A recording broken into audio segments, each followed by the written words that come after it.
Pro boxing fans, with me, Sonny Edwards, former world champion, now host of The Small Talk. How is that? How's life in the media? I know you've done a lot for DAZN, but how's life after boxing right now for you?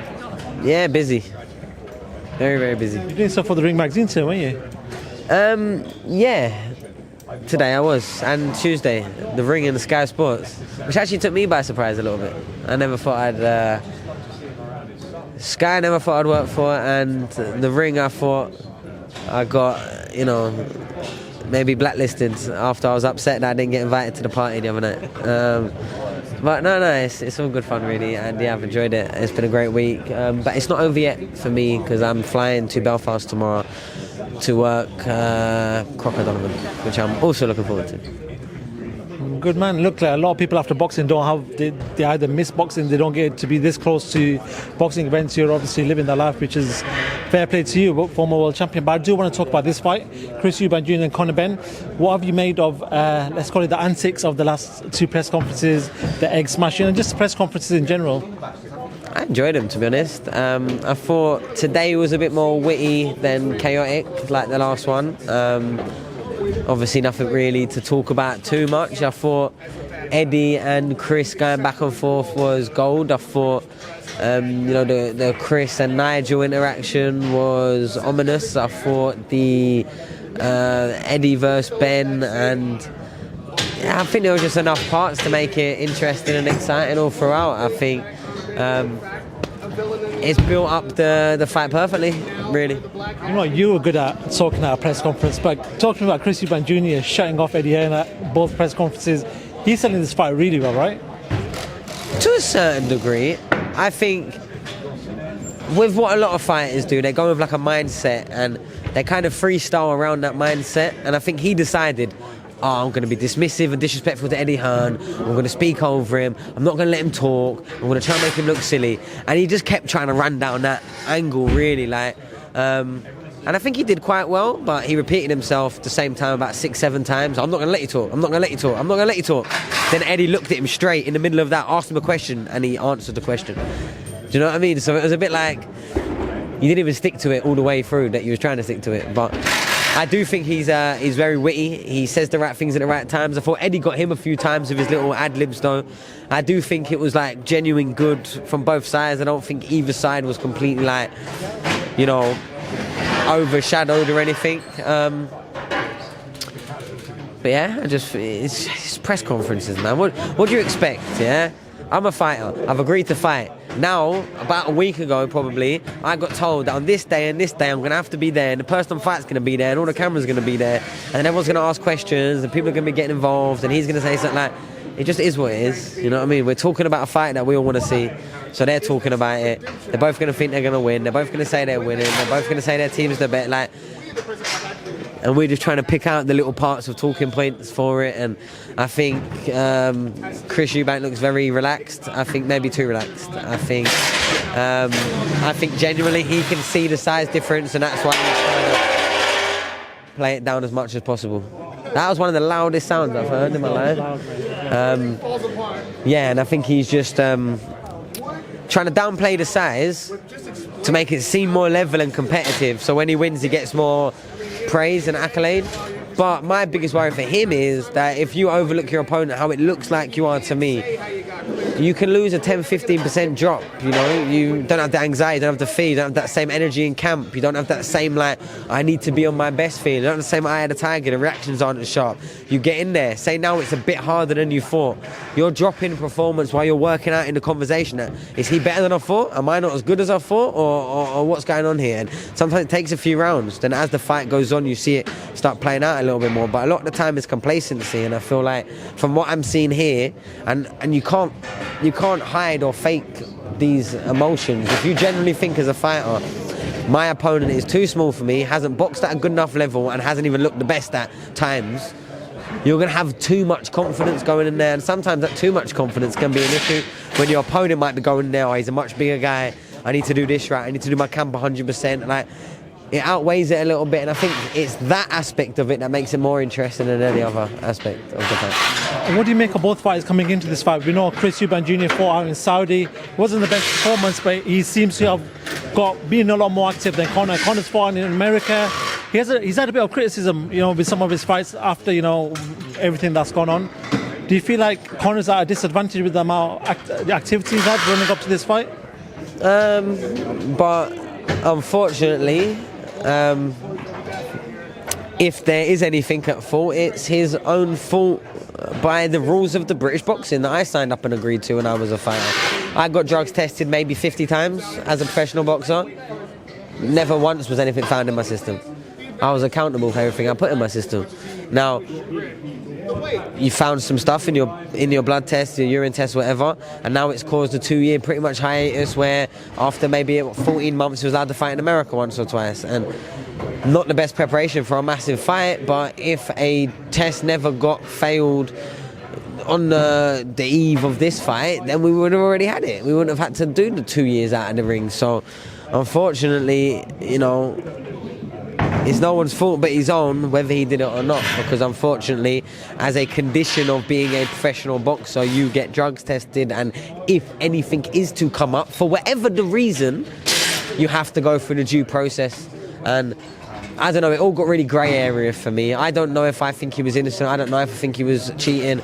I actually really don't know. I just think it was crazy. I think there was 300-page documents written, millions apparently of pounds spent on lawyer fees, and I don't know. If I hadn't taken anything, I would look straight in the camera and go, I don't know why the fuck that's in there, and I never did it.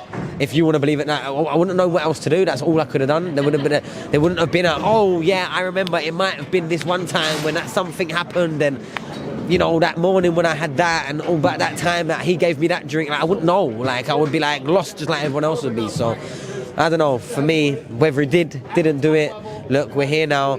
He's cleared the process, and everyone's happy with after a 2-year period. Oh yeah, he can fight from 3 different respective governing bodies that are the people that decide about this. So let them fight, and whatever happens. But I don't want to be hearing, well, it shouldn't have took 2 years out, and that was not the best preparation, because no one else lost their license. Someone allowed to fight. A quick last super fight that you got. I was in Riyadh for the big card, and what a card it was. I do want your thoughts on Alcibiades Dimitri Bivol. You're a purist of the sport, and we got to see 2 elites, masterclass performances from both guys. Do you want to see a trilogy? Is the first question I want to ask you. And if not, how does Bivol versus Benavidez sound to you? Yeah, I mean, generally right now I kind of see them too, but Bivol might be the end man. He's a lot older now as well. He's been kind of clawing back and waiting for these big fights, and he's been a world champion now for 10, 11 fights or something, and I don't know, there just doesn't seem that many. And I do rate Benavidez, actually. I forgot that, because he wasn't always a light heavy, was he? Benavidez, he's come up more recently, hasn't he? And that's why I didn't sort of aforemention him in another interview, but realistically, maybe outside of a Benavidez, maybe a Callum Smith or something, but a bit of a Bivol. If you want to see them fight, you're going to have to see them fight each other, really, because they're just... Sometimes there's not just clear levels of 1, 2, 3, 4, 5, 6, there's categories, and I think Bivol and Beterbiev are both in that elite performance category at light heavyweight that I don't know if anyone else can crack into. I'm not sure. I would love to see it, though, but I just don't know. Just a final one on that. Joseph Parker's done an interview on the whole, his fight getting cancelled with Danny Dubois. There's talks about Dubois Usyk for the opening of Riyadh season in October.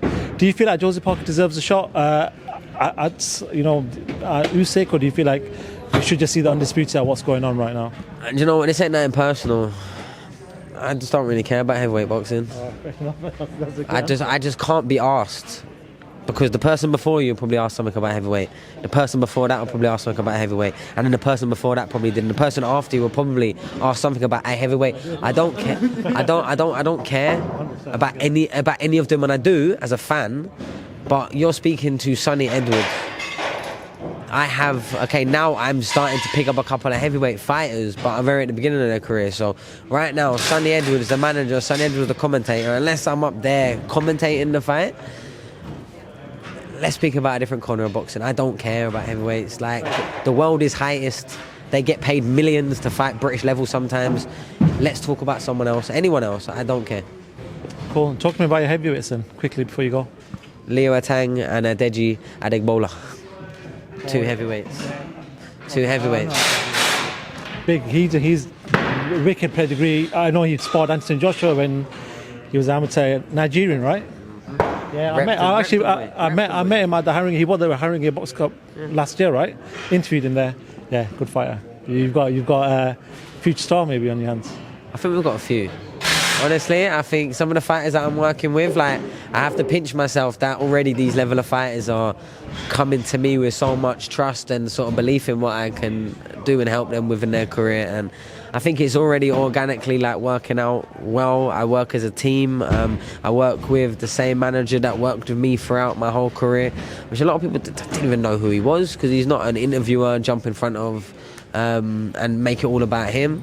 Anton Fitzpatrick, one of the best managers in world boxing, and my fighters, as well as Lee and as well, my fighters I've worked with as my team with them, and I add the most value of all the things that I can do. I'm in the corner, I'm helping, I'm keeping the conversation throughout camp, I'm joining the guy and training with them, I'm helping them with the behind the scenes stuff, helping build their brand, helping with dealing with sponsors, helping dealing with nutrition advice, training advice, linking up sparring, like, because I've got all of that. I've spent my whole life around boxing, around boxers, and I maximise and double down on that side of what I bring to the table, and I leave the bread and butter management side to the managers that I've spent the last 10 years managed my whole career.